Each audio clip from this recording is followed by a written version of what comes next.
Hey everybody, in this video I'm going to share the build and strategy I use to get a really fast and easy kill on Erlang, which is the final secret boss of Black Myth Wukong. So with this I was able to get through that fight in only 3 phases and pretty easily defeat him.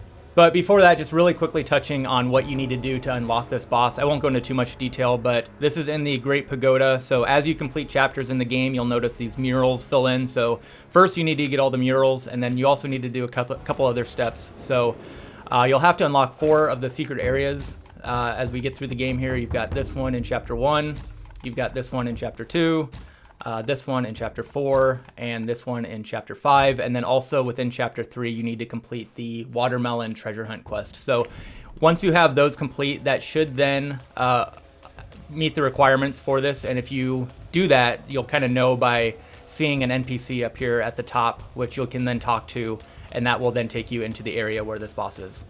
So now taking a look at the build that I used, and some of this is going to be pretty important to the strategy. So starting off with equipment, I've got the Jingu Bang weapon equipped, and then also the armor that you unlock going through Chapter 6. The Plantain Fan is going to be super important to this fight, and then also the Opera Mana Bat. And if you can get that cultivated to fully upgraded, that'll help as well. And then for the Curiouses, you could customize this a little bit, not super important, but this is what I used. The Cat's Eye Bead for critical hit chance, and then also the Jade Moon Rabbit, which also enhances the Gold Sun Crow. They enhance each other if you have them both equipped, but that gives you damage bonus and damage reduction. So that's what I used. Again, you could probably change those if you want. But then for my Gourd, I've got the Supreme Gourd activated. Also, another important aspect of the strategy is to have the Sunset of the 9 Skies to increase Chi while you're using that. And then I used the Breath of Fire, the Bee Mountain Stone, and the Fruit of the Tao for my soaks. Moving over to relics, take a quick look at those. I had Keen Insight equipped, Whistling Wind, Hold Breath, Tongue of a Connoisseur, and then finally Divine Safeguard. And then finally for my Spark allocation, so I had 106 total when I did this fight, and taking a look at the distribution of those. So there will be a couple important callouts which I'll mention, but in Foundation I had Stamina through Composure. Under Martial Arts, I had this side of the tree through Sturdy. And then one important thing to have unlocked is Mobile Spin, because we'll be using that quite a bit. That allows you to move forward while using that spin move.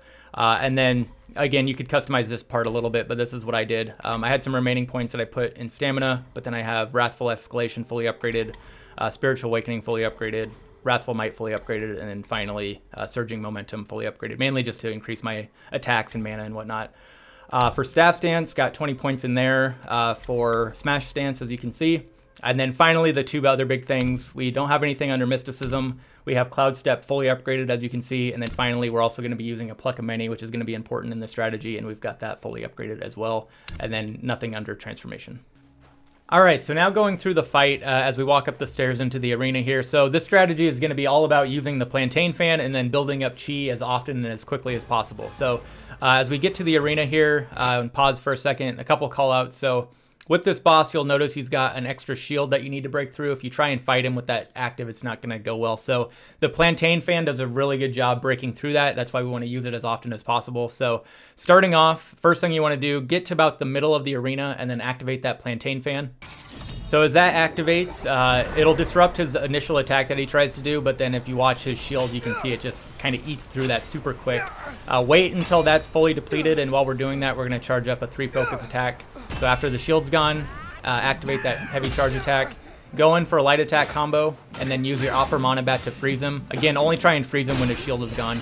And this is where we're going to use that mobile spin. So if you watch, that's going to build up a ton of focus. It's also building up our Chi, as you can see there. And this should get you pretty close to the second phase of his fight. If not, you can hit him a couple more times, but you should be pretty close. So when he goes into this axe move, we're going to just use Cloud Step and charge up another 3 focus attack and time that right here to get that off for some extra damage. When you come out of that, immediately immobilize him. That's going to allow you to do some more mobile spins, build up more focus, and refill our Chi. So as you can see, at this point, we can already use that Plantain Fan again. So basically, at this point, I'm just trying to find an opportunity to use that as soon as possible. I'm just kind of spamming the button here, being a little bit reckless, taking damage, but just want to get that off as soon as we can. I almost actually die here from this attack, so also keep an eye on your health if you do that. If you do see that attack, it's pretty easily to time the dodge if you watch his eye flash that he does. So you can see that there and then dodge right after that. Looking at it again in slow motion. So he goes up into the air, does that big flash, and then he does this eye flash. and then just dodge right after that. Going back to the fight, so we've got the Plantain Fan going, get in a light attack combo, do a little bit of damage. It shouldn't take too much to get him to the next phase, but then I go in with the Opera Bat again and freeze him for the mobile spin.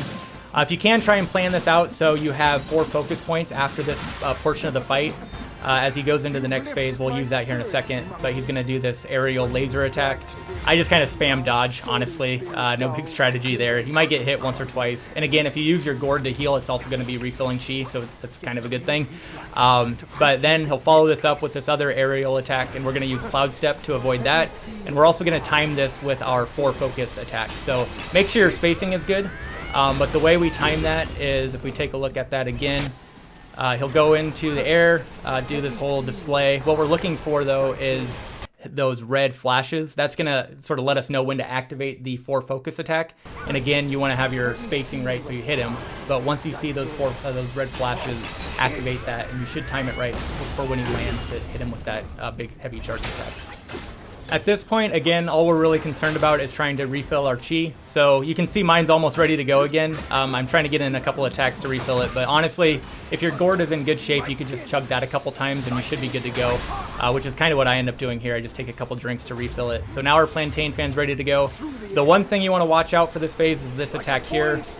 Fortunately, Cloud Step was just barely refreshed in time, so I was just kind of spamming dodge and then get that off at the last second, but you can avoid that with that. It also gives you a free opportunity to use the Plantain Fan as well. So at this point, we've got the Plantain Fan going, and we're going to use a Pluck of Many to finish out this fight. So that is preoccupying him. The monkeys go in, and then I'm just going to help out with as much damage as I can as well. But they're going to do a pretty good job finishing up this fight for us. I use the Opera Bat again to freeze him, and then really just kind of damage dumping as much as I can. So this should get you through the end of the fight. If not, he shouldn't have very much health left, so you might just have to do a little bit of extra damage, but this was able to get through everything for me. So that is that fight, which seemed to go pretty well. It might take you a couple tries to get through a scenario like that, but pretty simple and straightforward. And now we'll go into the last phase of this fight. All right, so I'm not going to touch too much on this last portion here. So this is broken up into 2 phases. The first phase, I don't know. I just kind of mindlessly mashed buttons for like 5 minutes logging through it. I don't know if there's any big strategy here. You kind of heal on your own, but again, I wasn't a huge fan of this. I just didn't think it was, I don't know, designed very well. But yeah, so this first part, I just pushed buttons for like a couple minutes until it was over. And then going into this last portion, I was actually struggling with this one a little bit until I changed my strategy. So originally what I was trying to do was build up the full 4 focus, big heavy charge attack where you get that big heal and whatnot. That wasn't working out for me. And then once I changed my strategy to just try and get 2 focus points, that's when I had success. So basically, I just kind of grinded through this with a pattern of kind of backing away, circling him, dodging his attacks, and then you go in with that sort of jumping punch attack, which you can see here, poking him a couple times, trying to build up to 2 focus, and then using that 2 focus charge attack to heal back up. So kind of rather than trying to get the big 4 focus attack, just getting lots more frequent 2 focus attacks, and that seemed to work out better for me. But again, I just kind of grinded through it. Takes a while. Again, not really a big fan of this fight, but here I get another 2 focus attack, heal back up, and then poke him a couple times, and then just kind of go through the fight that way. But I mean, I don't know if that's a strategy or not, just kind of grinded through it, but that's how I ended up getting through it, and seemed to work out. So anyways, that is the final boss fight. Hopefully this all helped you out. Thanks for watching, and we will see you later. Bye.